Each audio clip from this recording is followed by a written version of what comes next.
the dais. We have Gwen Carr with us, who is the mother of Eric Garner. We have Valerie Bell with us, who is the mother of Sean Bell. We have Hazel Dukes, who is the president of the NAACP and is my second mother for many years. She takes credit for me on a good day, and she disciplines me on a bad day. With me on the dais, we have from my far left, we have the Speaker of the New York State Assembly, Carl Hastie. We have Senate Leader Andrea Stewart-Cousins. I want to applaud them for fast action on the bills that we're going to be talking about. I want to thank the advocates. I want to thank Gwen Carr, Valerie Bell, Hazel Dukes, who've been working to get these reforms done for a long, long time. And I'm glad you could be with us today.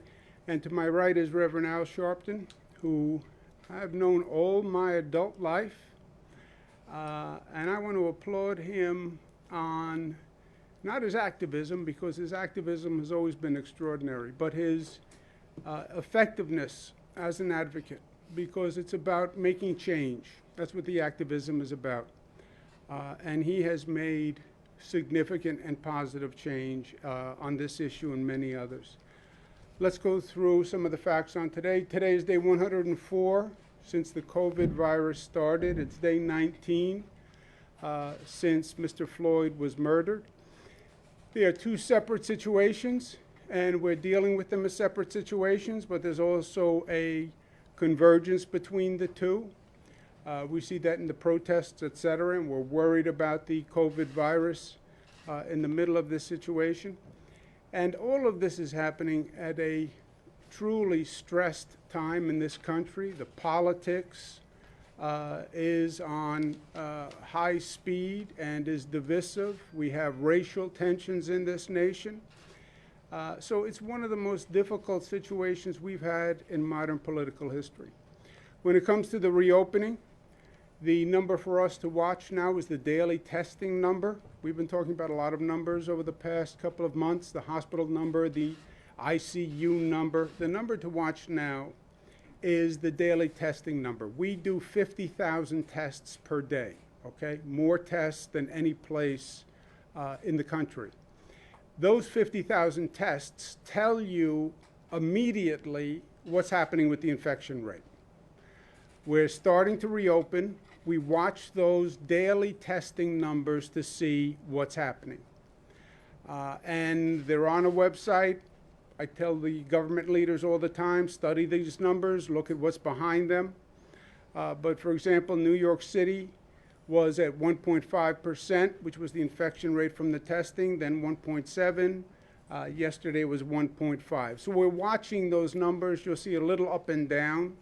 But if you see anything significant, then we would have to really take a deeper look. You can look at where it is in the boroughs. The boroughs have very different infection rates. One of the sad facts in this is the lower income communities, higher percentage minority communities have a higher infection rate. It's another symbol of the injustice in our society. They have less health care coverage. You see some zip codes in the outer boroughs twice the infection rate of the city. The city is about 19% infection rate. You have some zip codes up to 50% infection rate. So we're paying special attention to those. Number of lives lost is 42 yesterday. You see the overall trend on this is down, and the numbers are probably at such a low level that I don't know they'll drop much more than where we are. But this is also a far way from where we've come. We wish all the families of who lost loved ones that they find peace, and we'll remember them in our prayers. You can see the journey over the past 100 days.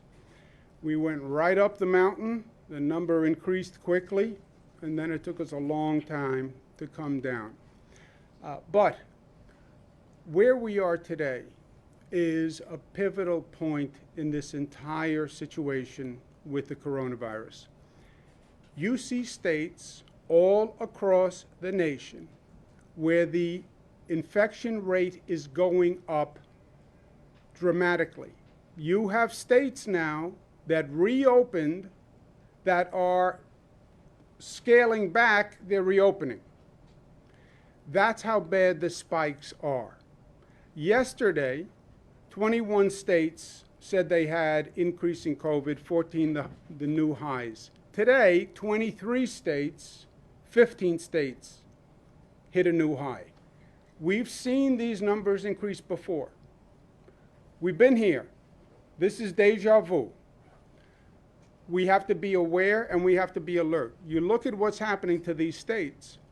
They reopen and then the number goes up, which is common sense on one level. The number came down because you closed everything down. When you reopen and you increase activity, don't be surprised when the infection rate goes up. Unless you were very smart and disciplined about the way you reopened. That is the whole difference here. But the states that are having trouble reopened, and everybody wanted to reopen fast. There were protests, reopen fast, everything is fine. I had one person on the street tell me, I can't see the virus. Can you see the virus? There is no virus. I mean, people had all sorts of theories. States that have reopened too quickly or uncontrolled are now starting to close down. So, we are the exact opposite. Since we've reopened, the number has continued to go down. Believe it or not, we reopen, it continues to go down because we've been disciplined in our reopening. And that's what we have to continue to do. This is a website where the founders of Instagram now track the rate of transmission of states across the nation. New York State, the lowest rate of transmission, meaning the virus is spreading at the lowest rate in the state of New York, of every state in America. That is incredible. We were the number one state in terms of infection, number one in the nation, number one on the globe per capita. And now we're the last state in terms of rate of transmission. That is because New Yorkers stepped up, they were smart, they were disciplined, they did what they had to do, and we have to stay there. We have to stay there. Now is no time to forget what got us here. We have to stay smart. On the civil unrest, I said from day one that I stand with the protesters. I believe this is the moment to put forth a real federal reform justice agenda. Yes, we have to do criminal justice. Yes, we have to do police. The injustices are more fundamental than that, in truth. Let's talk about education equality, because we have two education systems, one for the rich and one for the poor, and that is true. And you want to talk about justice, opportunity for all. Why does one child who happens to be born to a poor family have a second-rate education to children who are born in wealthier communities? Why do you still have child poverty in this nation? How do you justify that? The affordable housing need is all across the country because the federal government went out of the affordable housing business. I was the former housing secretary for the federal government. It was the one responsibility the federal government used to undertake. It was never states and cities. Public housing was federal. Section 8 certificates were federal. Section 8 project-based was federal. Federal Housing Administration, FHA, that was federal. They just ended that business. And then you wonder why we have an affordable housing crisis. And criminal justice reform should be done on a national level. And the House has been very aggressive on reform, the Congress, and I applaud them for it. But New York State is the progressive capital. We never sit back and say just what the nation should do. We show the nation what it should do. We lead by example. And we lead by getting it done. We are a state of action. And that's us at our best. A great member of the New York State Assembly, who then went on to the Congress, a great pioneer, Shirley Chisholm. You don't make progress by standing on the sidelines. You make progress by implementing ideas, getting things done, action, results, not just talking, not just advocating, but actually articulating your ideas and then getting action done so you change reality for people. We've gotten to a place where people think talking is enough. Talking is not enough. Being angry is not enough. Being emotional is not enough. How do you transition that to action and change and results? And that's what we're doing here today. The New York State Legislature has quickly passed the most aggressive reforms in the nation. I'm going to sign those bills in a moment. 50A reforms, so there's transparency. We're banning chokeholds. Attorney General, Special Prosecutor, ending false race-based 9/11 reports. I want to applaud the leaders who have done great work. These are tough times to be in government. There's a lot of issues, a lot of crises, a lot of demands, and they got it done, and they got it done quickly. I want to thank the bill sponsors who have done a great job and actually came to resolution, and I want to applaud them. I also want to applaud the advocates who have been fighting for this for years. I can't tell you how many meetings I've had, how many rallies they put on, how many events Reverend Sharpton put on, keeping the message out there, insisting, advocating, protesting, demonstrating, which results in today and the change we're making today. So I want to applaud all the mothers, especially Gwen Carr, Valerie Bell, and again, Reverend Sharpton for his great work on this. Moving forward, there is still more to do, and we're going to do it in the state of New York. The truth is this: police reform is long overdue, and Mr. Floyd's murder is just the most recent murder. This is not just about Mr. Floyd's murder. It's about being here before, many, many times before. It is about a long list that has been all across this country that always makes the same point: injustice against minorities in America by the criminal justice system. And today is about enough is enough. It's about Fannie Lou Hamer. I'm sick and tired of being sick and tired.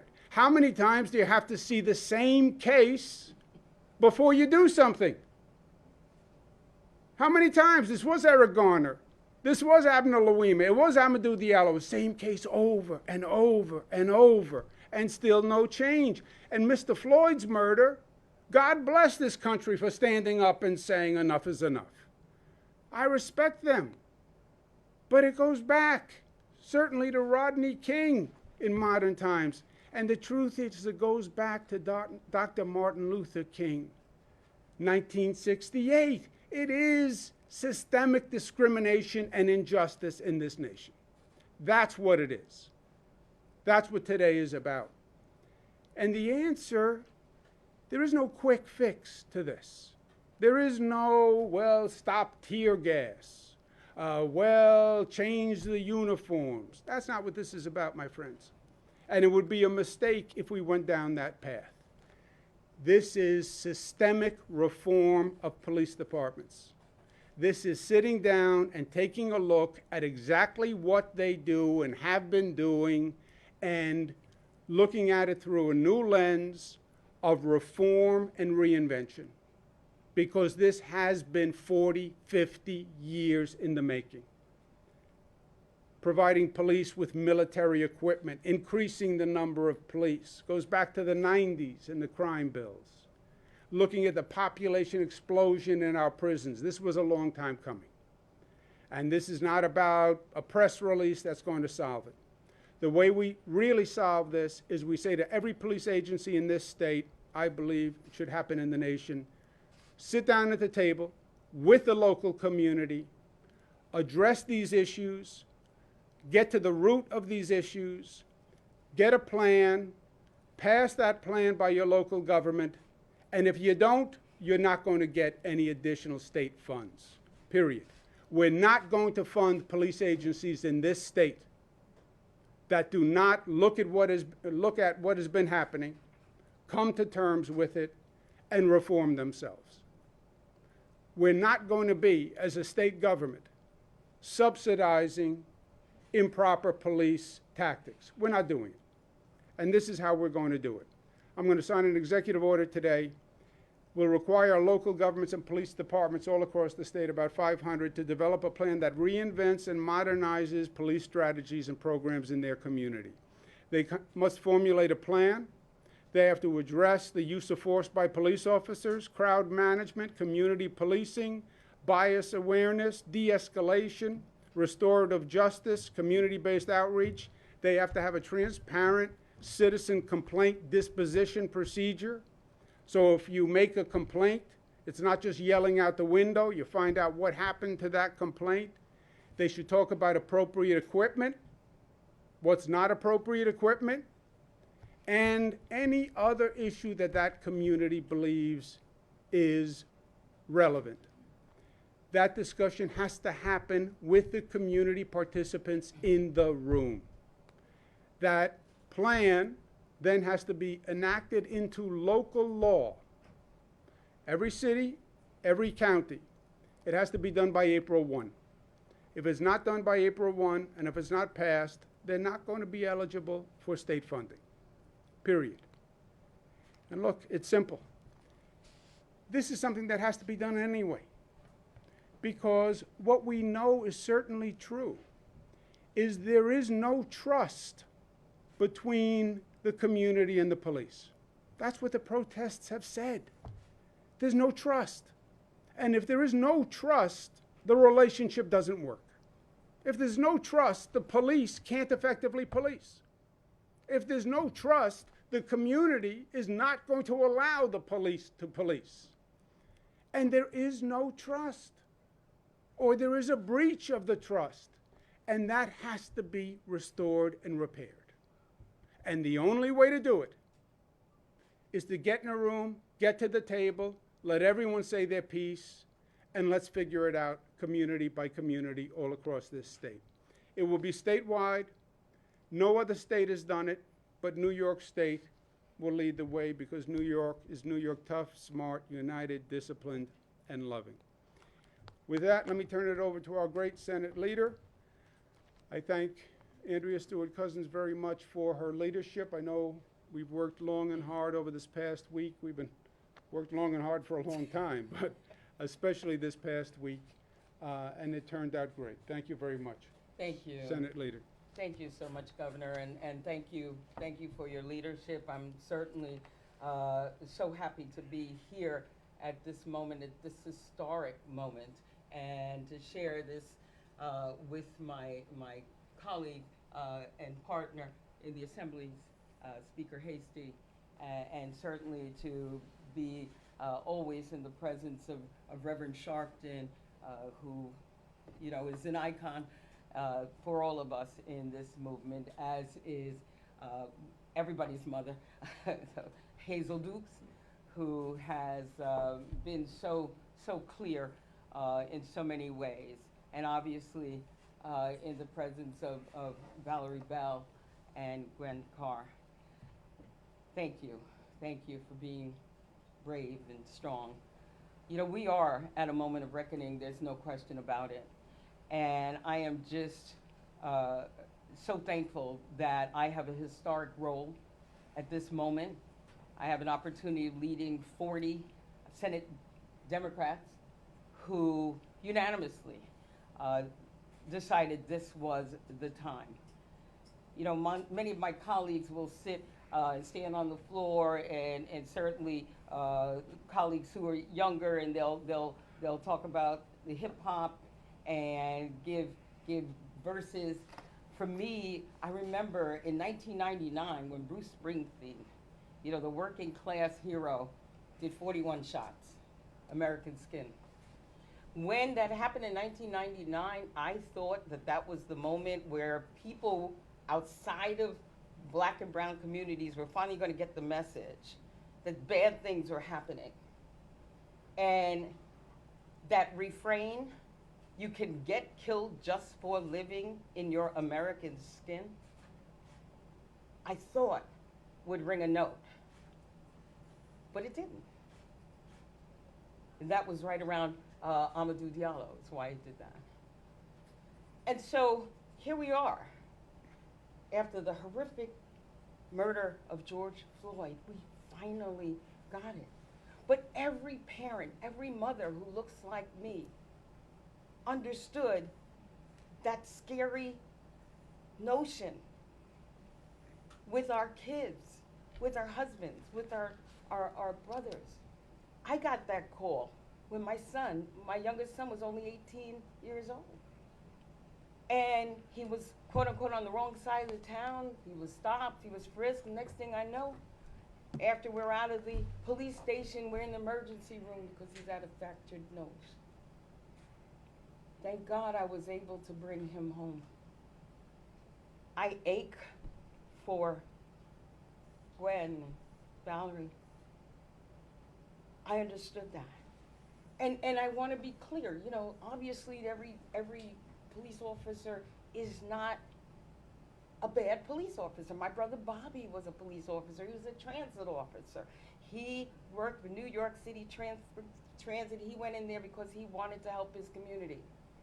He spent about 6 years there. He was 24. He was he is a Marine, a Vietnam vet, went into the police department and came out within 6 years because he was convinced that the department, that the system was designed so that every young black man would have a record. He knew he was a good cop. He worked with the good cops, but he couldn't change that. And he knew the system couldn't change itself. And so here we are. We know this isn't a cure, as the governor said. We know that this is the beginning, but it's a move to bring justice to a system that has long been unjust. And again, I thank you for being a partner, for making sure that we take to heart this moment that has taken too long to come to. And I thank all of the people in the streets and the leadership of the families to make this happen. So thank you, Governor. Thank you. Thank you, Senator Leader. And you're exactly right. It's good to be part of the solution. And I'm proud of New York, and I'm proud of what we've done together. Speaker Carl Heastie, pleasure to be with you, my friend. Thank you, Governor. And let me first thank everyone here for being part of this historic moment. But it's a moment I wish that we've never had to deal with. And,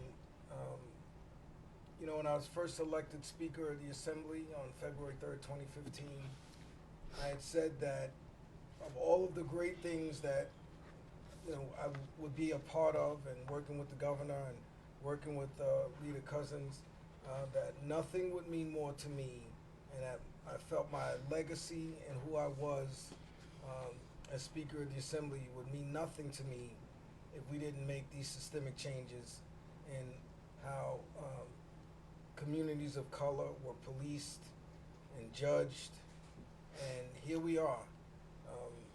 So I really want to thank the advocates. I know we have two of the mothers here, but I want to thank all of the mothers who are in here with us, and I want to point one out in particular, Constance Graham, who is the mother, Constance Malcolm, who's the mother of Ramali Graham, who is, you know, is a constituent of mine. I've gotten very close to her. I was there with her and her family throughout the entire time.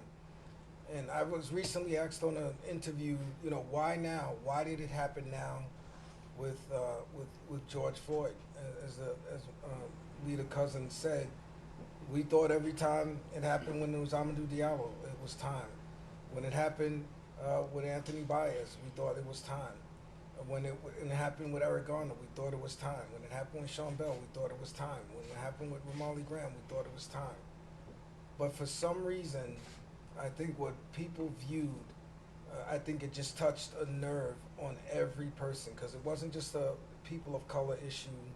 It wasn't just the families. I think watching a man being suffocated by strangulation, crying for his, deceased mother, I think struck a nerve. And for us, even in the assembly, I actually thought that the bill was going to be Democrat versus Republican. We have many, many Republicans voting for these bills, because I think the entire world has just said enough is enough is enough is enough. How much more bloodshed had to happen for the consciousness and the heart of this nation to finally open up and say, we need to do better and we need to be better. And I think that moment has come, but it doesn't just end there. There's still many other issues of systemic injustice and systemic racism that people of color have to deal with, whether it's education, health disparities. And these are all things that we have to continue as government to be a part of. Government is supposed to be problem solvers. When society can't fix things, that's where government is supposed to come in and chart that course. And so this is just a very, it's an emotional day. But I was also asked in one of the interviews, how emotional was I when we actually passed the bills? I said I was actually more emotional when my house and Andrea's house agreed on the bills, because that's when we knew that we were going to be able to get it done. At that point, it was just a mechanical process of getting the bills passed. But when we agreed on a package of legislation that the governor has said that he is going to sign, that's when I was emotional, because growing up as a young black man, there's a lot of times that I had not so positive interactions with the police. I've had not so positive interactions with the police even as a Speaker of the Assembly.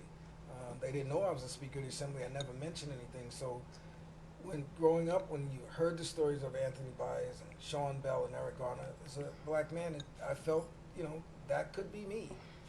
And I think that is the reason why this has really started to really hit at the hearts of people that, like I said, enough is enough is enough is enough. So I'm happy that we are here where we are today, but we still have so much more work to do. And again, my heart just goes out to all of the families, all of the mothers who had to suffer through this. And Constance Malcolm said to me that every time this happens, and I'm sure Ms. Carr and Ms. Bell will say, every time one of these stories happens, you relive what happened with your son again. So we're hoping that what we've done will not have other families have to go through what these families have gone through. So I'm just happy that the Assembly was able to be a part of the solution. Thank you, Governor. Thank you. And also, but I just want to mention too, Reverend Sharpton, who was a leader on this, who was ridiculed for this. Sometimes it's difficult standing alone. But you know what, Rev, after 30-something years of you leading this, you are not alone. Leaders sometimes have to be alone. Jesus was alone. And so I just want to thank you for your leadership throughout all of these years. Well said. Thank you, Mr. Speaker. Gary, can you put up the list again on the list? The Speaker said, and the Senate leader, why now? What happened now? Why not 1999? That is the question. To me, I hear it, why did it take so long?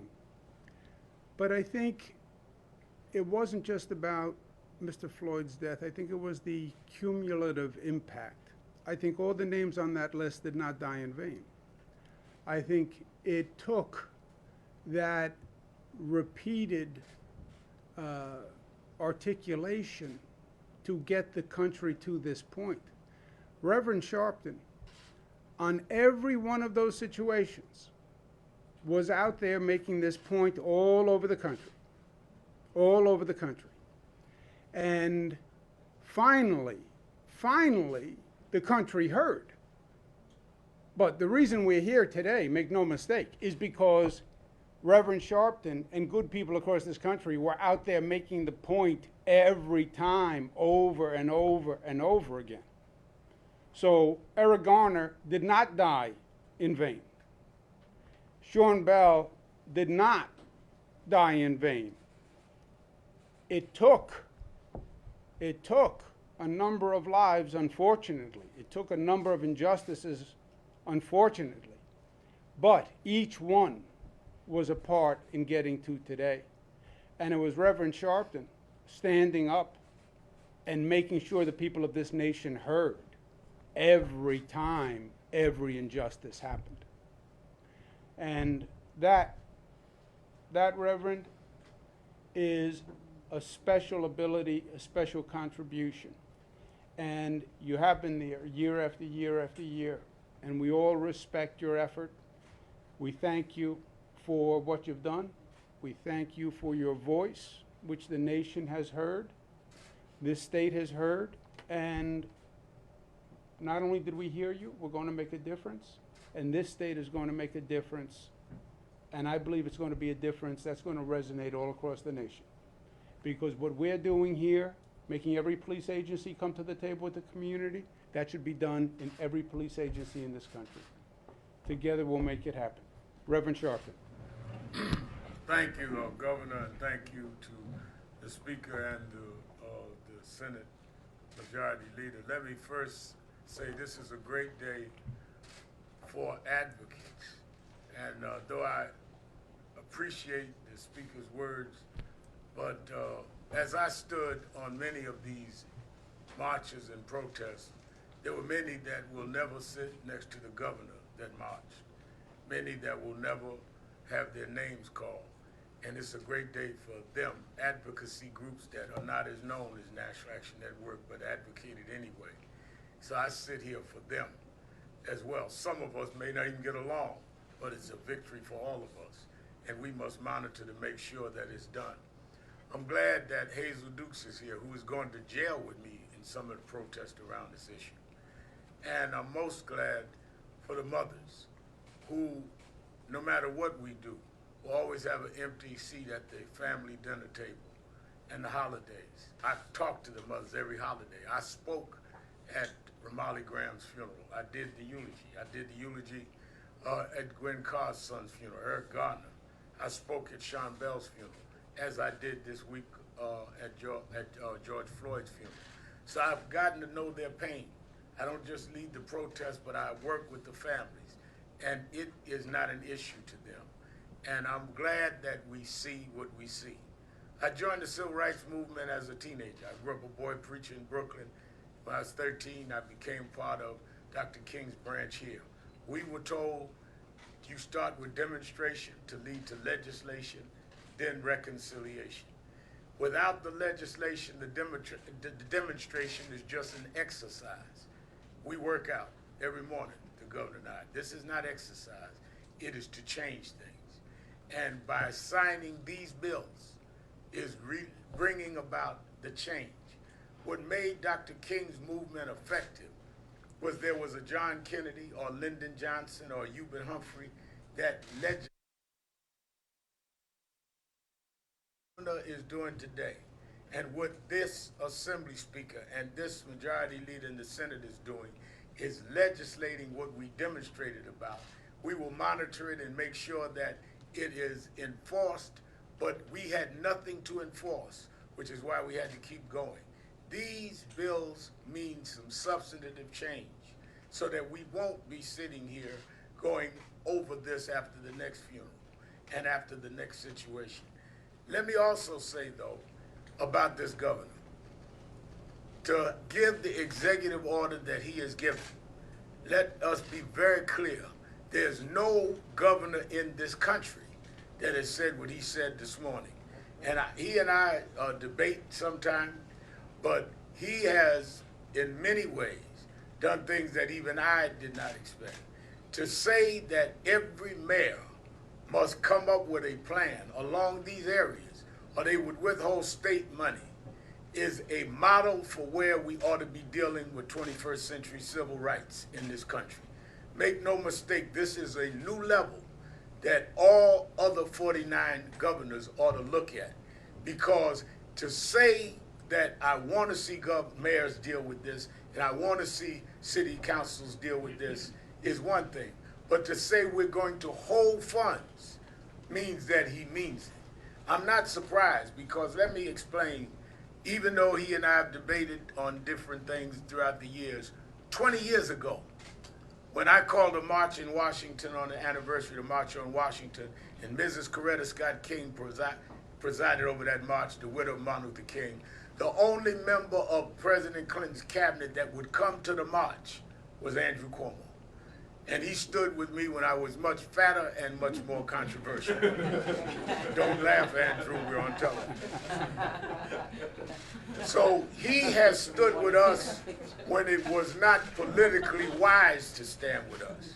As Martin III and I are doing a march this August 28th, Andrew Cuomo and I and Andrew have talked, and Martin Luther King III has come here for Andrew. He has been on these issues when he was Attorney General, when he was a cabinet member, and now is governor. But he has raised the bar on how we deal with policing with this executive order.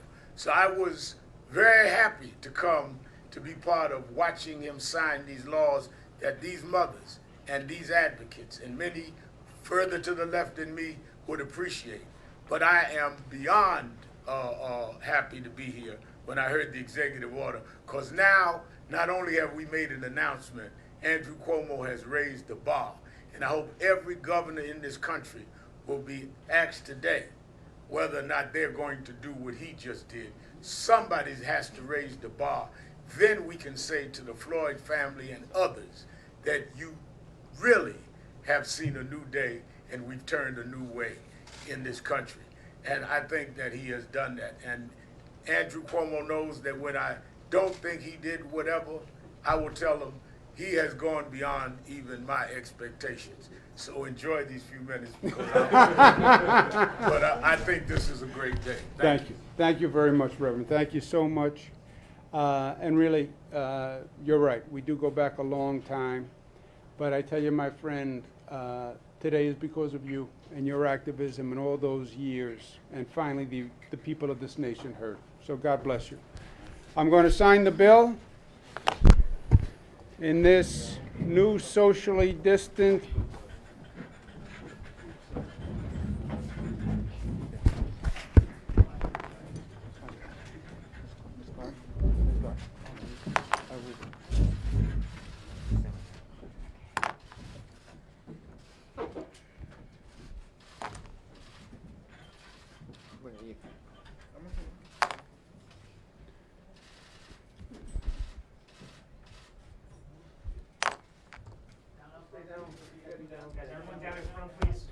Congratulations, the bills are signed. Yeah.